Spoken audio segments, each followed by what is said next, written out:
H1B വിസയിൽ ജോലി ചെയ്യുന്ന മലയാളി പ്രൊഫഷണലുകൾക്കും വരും വർഷങ്ങളിൽ അമേരിക്കയിലേക്ക് ജോലി തേടി പോകാൻ ആഗ്രഹിക്കുന്നവർക്കും വളരെ പ്രധാനപ്പെട്ട ഒരു മുന്നറിയിപ്പാണ് ഇപ്പോൾ പുറത്തുവരുന്നത്. H1B വിസ പ്രോഗ്രാമിൽ ട്രംപ് ഭരണകൂടം കൊണ്ടുവരുന്ന പുതിയ നയങ്ങളും ഉയർന്ന വിസ ഫീസും വിസ തെരഞ്ഞെടുക്കുന്ന രീതിയിലെ മാറ്റങ്ങളും അമേരിക്കയിലെ വിദേശ പ്രൊഫഷണലുകൾക്കിടയിൽ വലിയ ആശങ്കയാണ് സൃഷ്ടിക്കുന്നത്. പ്രമുഖ ഇമിഗ്രേഷൻ ലോ ഫേമായ ഫ്രോഗോമൻ പുറത്തുവിട്ട പുതിയ വിശകലനങ്ങൾ പ്രകാരം H1B വിസ ലഭിച്ചതുകൊണ്ട് മാത്രം ഇനി അമേരിക്കയിലെ ദീർഘകാല ജോലി സുരക്ഷിതമോ പെർമനന്റ് റെസിഡൻസി അഥവാ ഗ്രീൻ കാർഡോ ഉറപ്പാകില്ല. പുതിയ H1B സെലക്ഷൻ സിസ്റ്റം, ഉയർന്ന സാമ്പത്തിക ബാധ്യതകൾ, ഗ്രീൻ കാർഡ് ബാക്ക്ലോഗുകൾ തുടങ്ങിയ കാര്യങ്ങൾ മലയാളി പ്രൊഫഷണലുകളെയും അവരുടെ കുടുംബങ്ങളെയും എങ്ങനെ ബാധിക്കുമെന്ന് വിശദമായി അറിഞ്ഞിരിക്കണം. നമുക്ക് ഓരോന്നും വിശദമായി തന്നെ നോക്കാം. ആദ്യമായി ശ്രദ്ധിക്കേണ്ടത് H1B വിസ തെരഞ്ഞെടുക്കുന്ന രീതിയിലെ മാറ്റമാണ്. ഇതുവരെ H1B ക്യാപ് അപേക്ഷകളിൽ റാൻഡം ലോട്ടറി സിസ്റ്റം ആയിരുന്നു പ്രധാനമായും ഉപയോഗിച്ചിരുന്നത്. എന്നാൽ ഇനി ഡിപ്പാർട്ട്മെന്റ് ഓഫ് ലേബർ നിശ്ചയിക്കുന്ന വേജ് ലെവൽ അടിസ്ഥാനമാക്കി അപേക്ഷകൾക്ക് വ്യത്യസ്ത പരിഗണന നൽകുന്ന രീതിയിലേക്കാണ് മാറ്റം. അതായത് കൂടുതൽ ശമ്പളമുള്ള ജോലികളിൽ ഉള്ളവർക്ക് കൂടുതൽ പരിഗണന ലഭിക്കുമ്പോൾ എൻട്രി ലെവൽ ജോലികളിൽ ഉള്ളവർക്ക് അവസരം കുറയാൻ സാധ്യതയുണ്ട്. പ്രത്യേകിച്ച് വേജ് ലെവൽ 3, വേജ് ലെവൽ 4 വിഭാഗങ്ങളിൽ വരുന്ന ഉയർന്ന ശമ്പളമുള്ള പ്രൊഫഷണലുകൾക്ക് കൂടുതൽ മുൻഗണന ലഭിക്കുമ്പോൾ വേജ് ലെവൽ 1, വേജ് ലെവൽ 2 അപേക്ഷകൾക്ക് മത്സരം കൂടുതൽ കടുപ്പമായേക്കാം. ഇത് അമേരിക്കൻ സർവകലാശാലകളിൽ പഠനം പൂർത്തിയാക്കി F1 OPT വഴി H1Bയിലേക്ക് മാറാൻ ആഗ്രഹിക്കുന്ന വിദ്യാർത്ഥികളെയും യുവ പ്രൊഫഷണലുകളെയും നേരിട്ട് ബാധിക്കാൻ സാധ്യതയുണ്ട്. രണ്ടാമത്തെ പ്രധാന വിഷയം H1B സ്പോൺസർഷിപ്പിനായി തൊഴിലുടമകൾക്ക് വരുന്ന സാമ്പത്തിക ബാധ്യതയാണ്. ഫോറിൻ വർക്കേഴ്സിനെ നിയമിക്കുന്നതിനുള്ള ചെലവുകളും വിവിധ വിസ പ്രോസസ്സിംഗ് ഫീസും ഉയരുന്നതോടെ കമ്പനികൾക്ക് H1B സ്പോൺസർഷിപ്പ് കൂടുതൽ ചെലവേറിയതായി മാറുകയാണ്.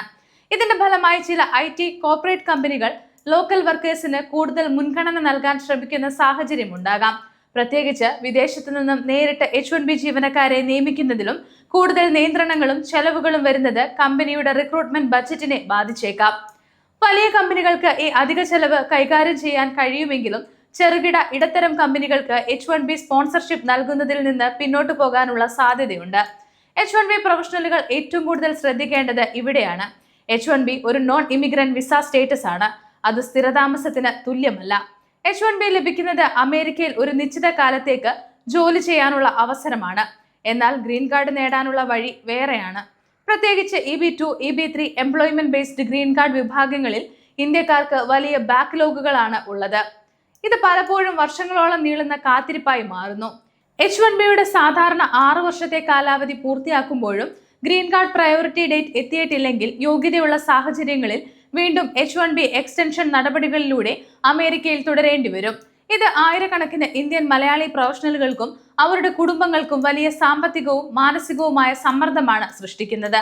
ഇമിഗ്രേഷൻ രംഗത്തെ അനിശ്ചിതത്വം വർദ്ധിപ്പിക്കുന്ന മറ്റൊരു കാര്യം USCIS പരിശോധനകളാണ്.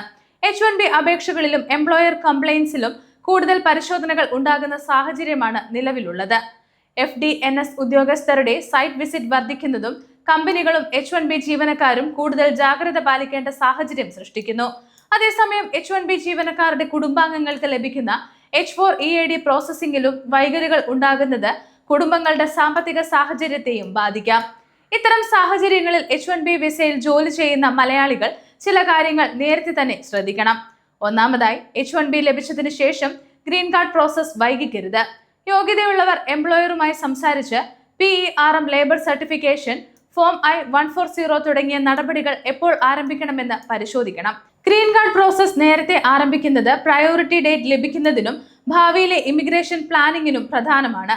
രണ്ടാമതായി, അമേരിക്കയിൽ F1 സ്റ്റുഡന്റ് വിസയിൽ പഠിക്കുന്നവർ കരിയർ പ്ലാനിംഗ് നേരത്തെ ആരംഭിക്കണം. H1B സെലക്ഷനിൽ വേജ് ലെവലിന് കൂടുതൽ പ്രാധാന്യം ലഭിക്കുന്ന സാഹചര്യത്തിൽ ഉയർന്ന ശമ്പളമുള്ള പ്രൊഫഷണൽ റോളുകൾ ലക്ഷ്യമിടുന്നത് സഹായകരമായേക്കാം.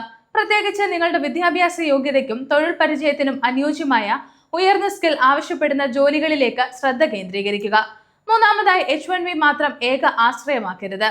നിങ്ങളുടെ യോഗ്യത അനുസരിച്ച് മറ്റ് ഇമിഗ്രേഷൻ ഓപ്ഷൻ കൂടി പരിശോധിക്കാം. അക്കാഡമിക് റിസർച്ച് മേഖലയിൽ ഉള്ളവർക്ക് ക്യാപ് എക്സംപ്റ്റ് H1B സ്പോൺസർഷിപ്പ് ലഭിക്കുന്ന സ്ഥാപനങ്ങൾ പരിഗണിക്കാം. എക്സെപ്ഷണൽ എബിലിറ്റി ഉള്ള പ്രൊഫഷണലുകൾക്ക് O1 വിസ, EB1 പോലെയുള്ള മറ്റു വഴികൾ പരിശോധിക്കാം. അതുപോലെ യോഗ്യതയുള്ളവർക്ക് EB2 നാഷണൽ ഇൻട്രസ്റ്റ് വേവിയർ അഥവാ EB2 NIW പോലെയുള്ള മാർഗങ്ങളും പരിഗണിക്കാവുന്നതാണ്.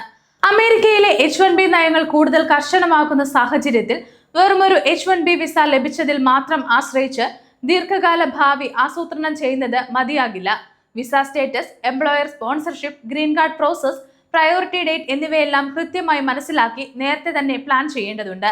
നിങ്ങൾ അമേരിക്കയിൽ H-1B വിസയിൽ ജോലി ചെയ്യുന്ന മലയാളി പ്രൊഫഷണൽ ആണെങ്കിൽ നിങ്ങളുടെ സാഹചര്യത്തിന് അനുയോജ്യമായ ഇമിഗ്രേഷൻ പ്ലാൻ തയ്യാറാക്കാൻ യോഗ്യതയുള്ള ഇമിഗ്രേഷൻ അറ്റോർണിയുടെ ഉപദേശം തേടുന്നതും നല്ലതാണ്. അമേരിക്കൻ ഇമിഗ്രേഷൻ നയങ്ങളിൽ വരുന്ന ഓരോ പുതിയ മാറ്റവും കൃത്യമായി അറിയാൻ ഗ്ലോബൽ സമയം സബ്സ്ക്രൈബ് ചെയ്യുക. ഒപ്പം നിങ്ങളുടെ അഭിപ്രായങ്ങൾ താഴെ കമന്റ് ചെയ്യുക.